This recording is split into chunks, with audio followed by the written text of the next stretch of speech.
Hi, God bless you. So I just wanted to do something different for my videos. I just realized that um, November 24, I started doing videos last year. So um,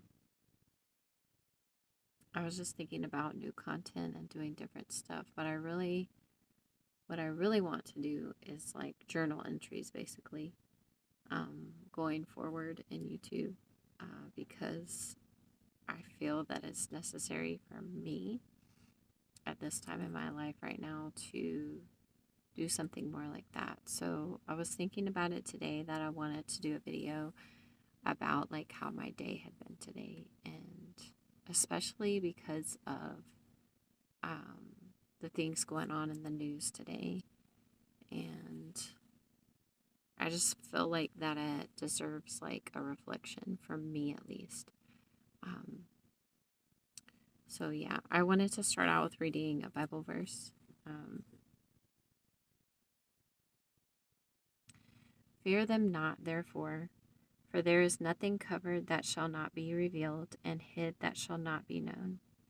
What I tell you in darkness, that speak ye in light, and what ye hear in the ear, that preach ye upon the housetops.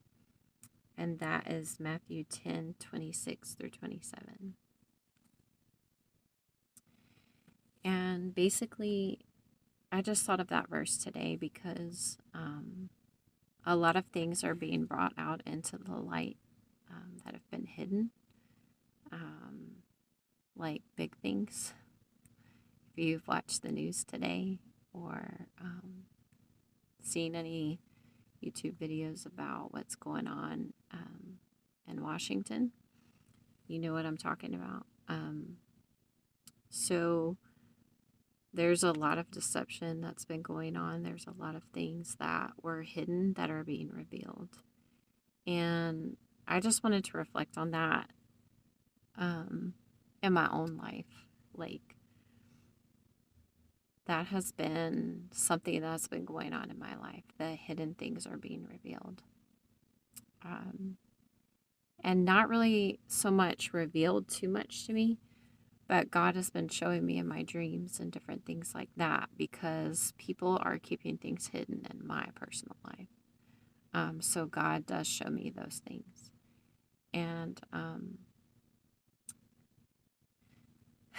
so basically, I'm going to be open and honest right now. These are not things that I talk about with a lot of people. I've talked about them with people that I trust. But right now, staying true to what God's word says, it says that what I tell you in darkness, that speak ye in the light. So I will go ahead and talk about earlier this year. I have separated from um, the family that I grew up with. Like, I have my own family now. I'm married, I have two little boys, and I have my own family. So at the beginning of this year, I made a decision. I I literally I knew that I had to make a decision about this, and it was really huge for me.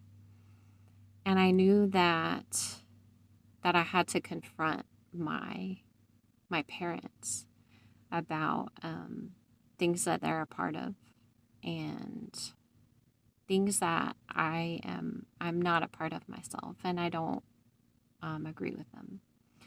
So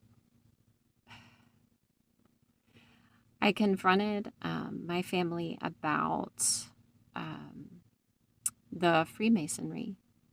My father is a part of that, and his father was a part of that. Um, my father is adopted, so his adopted father was a part of that. I do not know who my paternal grandparents are to this day. I'm 36 years old. I just turned 36. And I feel like there's a lot of things that have been hidden from me in my life. and that it has a lot to do with that. It has a lot to do with the Freemasonry, with the association with that group. And, I asked about it earlier when I was younger. I asked my parents about it, and they said basically, you don't talk about it. There was no answer given to me when I inquired about that as I was younger, except that you just don't talk about it. So now that I have kids, and I have boys in particular, um, I really, I knew that there was just such an uncomfortable atmosphere for me personally when I would go to visit my parents. And there was a big like a big pressure for me to go over to my parents' house, and I didn't want to go. I just felt pressured a lot. So I would take my kids over there, and I would only feel like that I was wanted to be over there because of my child, my oldest child in particular. But my parents constantly wanted him to spend the night and all of that, which is fine. But I started getting these dreams and things like that, and I started feeling more and more uncomfortable. And so I wanted, since I have sons, and I also have two younger brothers who may or may not be a part of the Freemasonry.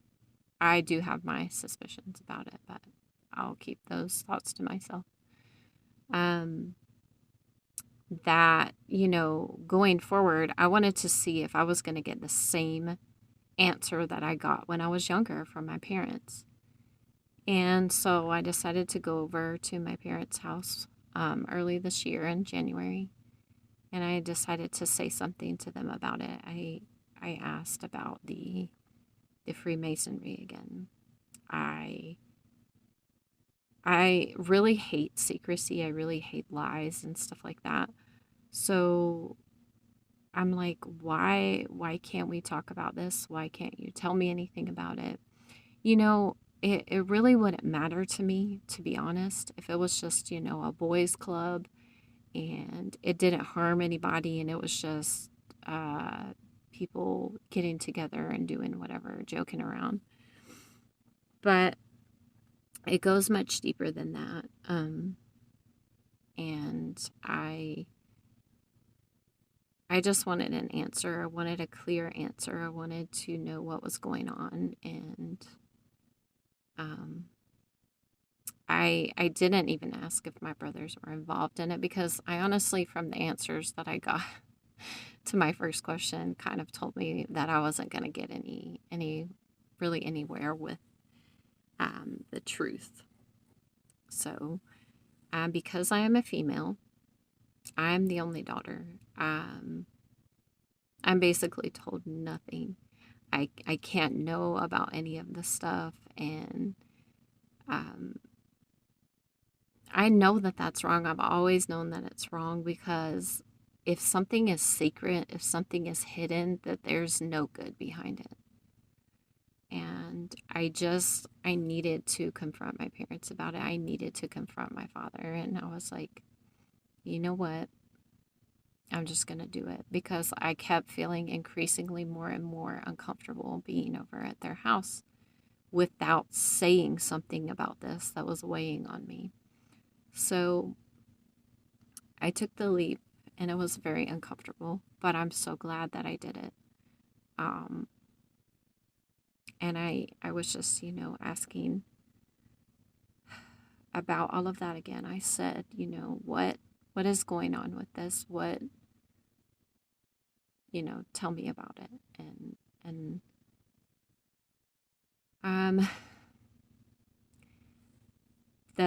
I was met with a lot of anger, a lot of pushback, and asking me, why do I care about it? Why do I need to know?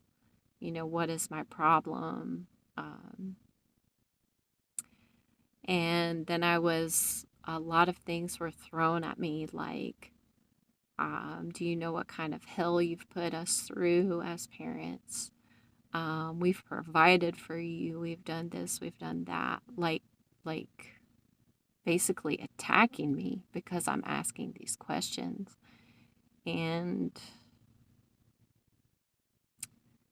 that's just a little taste of what I got growing up. Um, it says, there's a Bible verse that says, do not, let me see if I can find it really quick. I wrote it down in this notebook.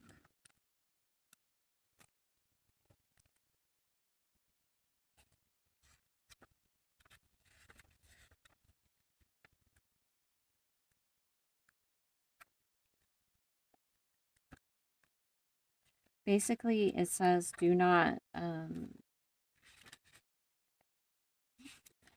don't associate yourself with an angry person, with an angry man, or else you'll get a snare to your soul. I'm so sorry about not having things pulled up when I'm trying to look. Now I have to look for it. Um,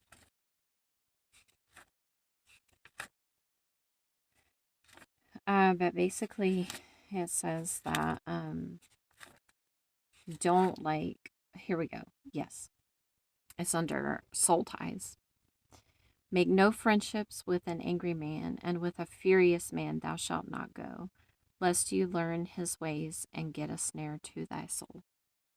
That is Proverbs 22:24 through 25. So you get a snare to your soul when you're with angry people. Obviously, it says make no friendships, but it doesn't say about when you are raised by people like that. So I was raised with a pretty angry father who yelled and screamed a lot, basically throwing temper tantrums a lot. And he raised me and my two brothers like that. So I have had to deal with a lot of anger issues, anger management issues in my life. And so have my younger brothers, I have seen. But it makes sense when you're raised to deal with stuff like that. You kind of just learn to do stuff like that. But I have come a long way since then, so I don't throw temper tantrums like I used to, because that used to be the only way that I would sort things out. But anyway, back to confronting my father about that. Yeah, I just was met with a lot of anger and a lot of pushback. And then I was met with about how horrible of a child that I was. And I just stayed quiet. I was not even looking at him. I was like looking at the floor. Um, because I knew that he wouldn't be happy about the subject that I was bringing up, but I also didn't think he would be yelling and screaming like he was. Um, but yeah, I feel like that was just him blame shifting, like putting everything on me and saying that I'm such a horrible person, a horrible child. I put them through hell. Um, I got I got punished when I was younger. When I would come home from school and I would have bad grades, I would literally go hide from my dad because I knew he was coming um, to smack me, to punish me. And it's not that I was a bad kid in school. I never had disciplinary problems at all at school. I just wasn't smart. So I had to have a lot of tutoring, and I felt really dumb. And then to top it all off, when I would get bad grades, which, I tried my best, um, I would get punished at home for them, and I would fear my father for that. He had no tolerance for bad grades. And I know that I'm a smart individual. School was just not it was not a learning environment for me. I could not thrive in like a school environment the way that I needed to be taught.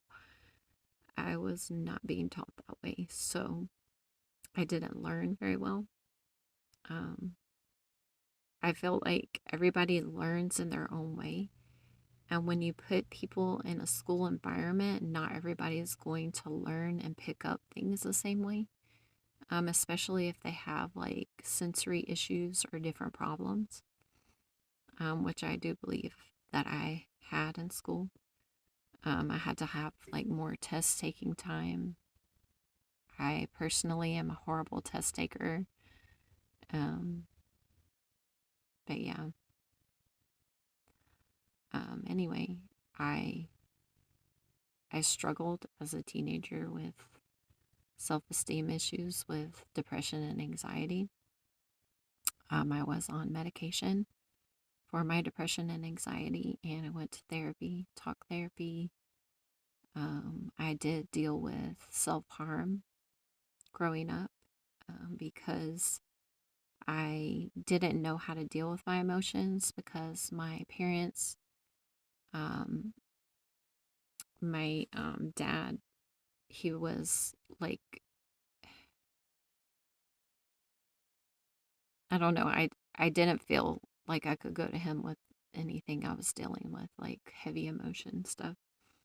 And so when I would go to my mom, she would just be kind of like reserved with her emotion. She wouldn't really show much emotion, and whenever I saw her cry, she would just kind of, wipe the tears really fast and just kind of like laugh or, change the subject, like not dealing with emotions. So I guess, um, from all the psychology and everything that I've studied and the books that I've read and everything, it's just like emotionally immature people, I guess, is who I was raised by. So, um, I definitely don't see myself as a victim or anything like that. I just kind of sorted out, things like why I deal with certain things in life and, where that comes from. Obviously, from my family, my parents. Um, but anyway, yeah, the confronting my parents and afterwards,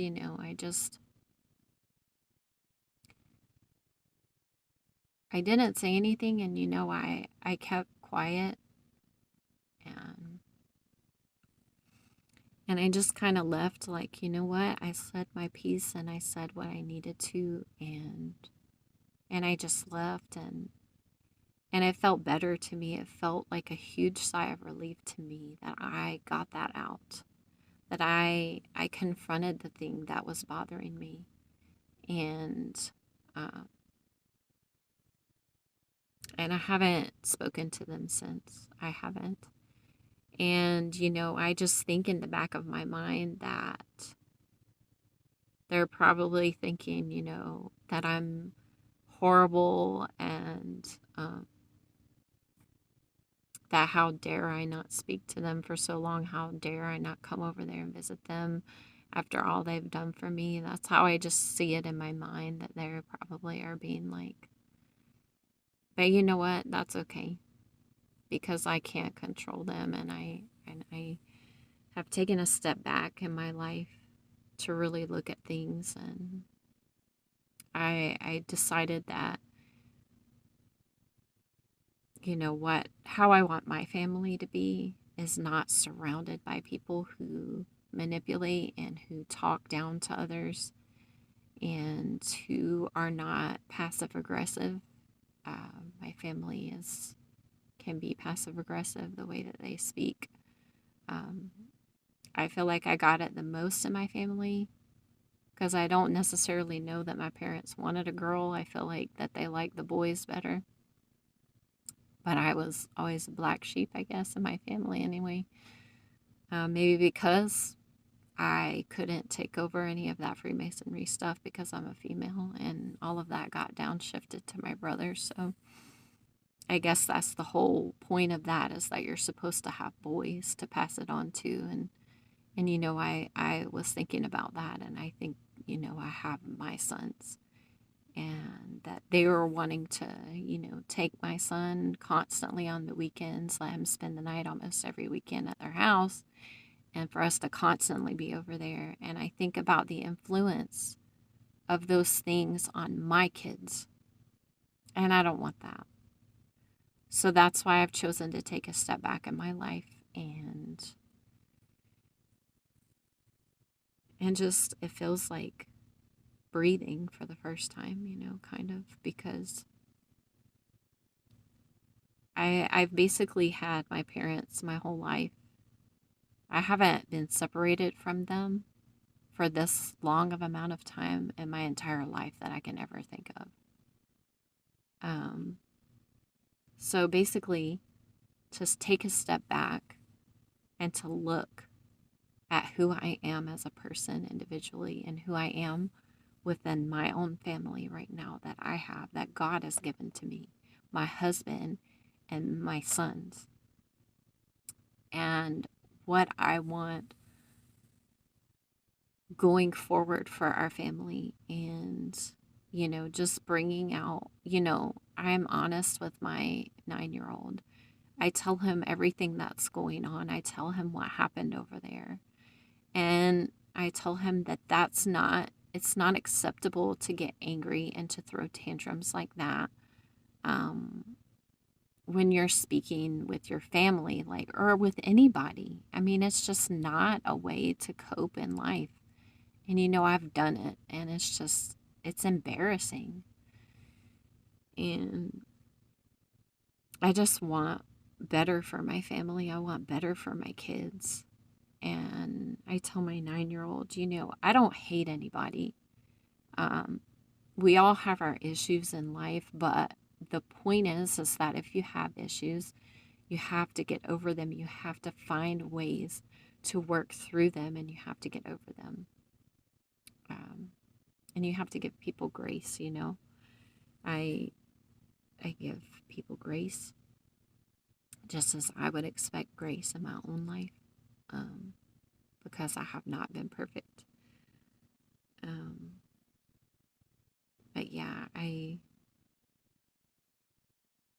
just felt like making this video today because of what's going on. Like things are being brought into the light, and I'm like, yes. Like, I was watching the live news today, like the live video about what's going on with investigations and stuff, and with people that are higher up. And I was like excited, and I was like, you know what, God, I was praying this morning in my prayer closet, and I just happened to, I pray for everybody in the White House. I pray for the people who are leaders in the government and all of that.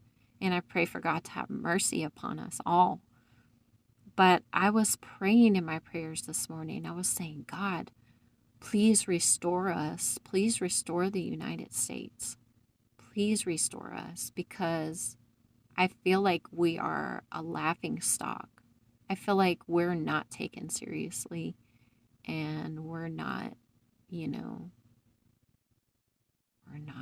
we don't seem to be a powerful nation, like we used to be.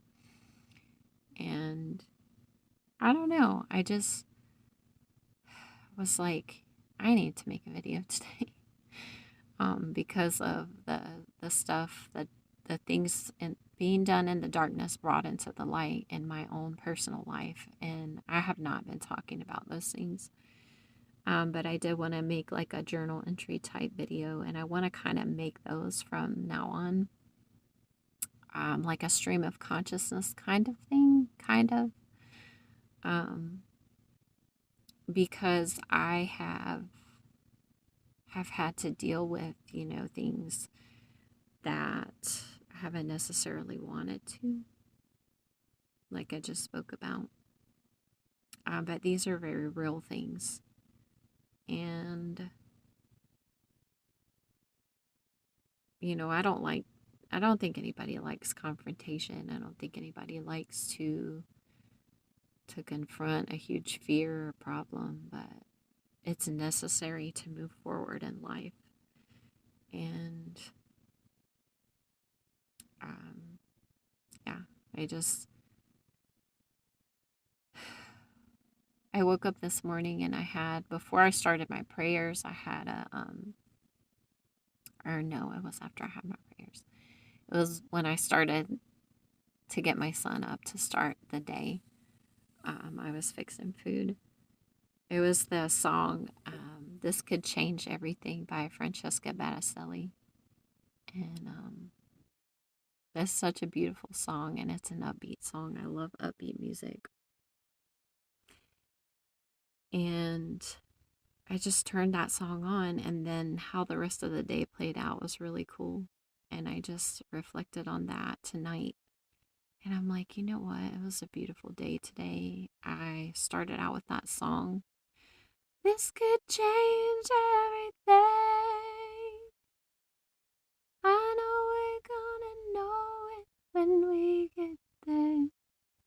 No more waiting, I'm taking the chance. This can change everything. Let it begin. So I was like, yes, this is going to be a good day. And then I came back from my walk and turned my phone on, and I'm like, what is going on? So there's investigations going on in the White House. And you know what? I think if dirty stuff's going on, which I know that it has been for a long time, with all of that, that is going to be brought out into the light. That's why I read that Bible verse, because it's very much been needed. And I feel like this year is just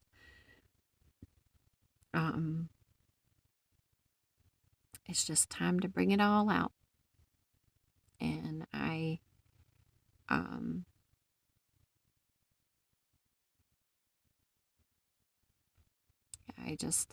I want to continue to do. I have been having to do a lot of inner healing stuff myself since I've had this time to step back in my life and to reflect on things. And hopefully I'll make another video soon about that kind of stuff. But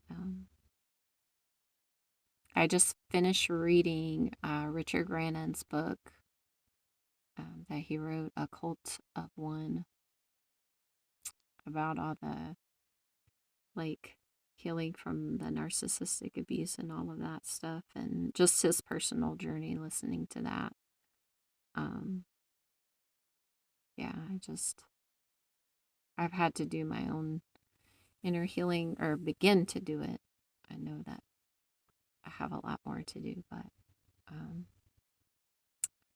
yeah, I'm excited about doing more videos. I want to do like more talk, be more intimate about what I'm going through in my life. And because we need to be more honest, we need to be more open in life, and in order to be able to connect with one another, I believe. So yeah, this is my like little journal entry video that I have. And I'm excited. I've been on here almost 1 year doing videos, and I want to do more. I want to commit to doing more videos because I feel like I have a lot to say. I have the content up here, but then, that doubt sets in. It's like, oh no, don't make that. Oh no.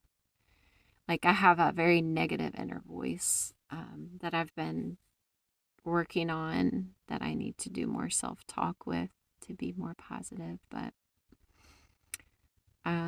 yeah, I'm gonna end my video, and I'll see you later.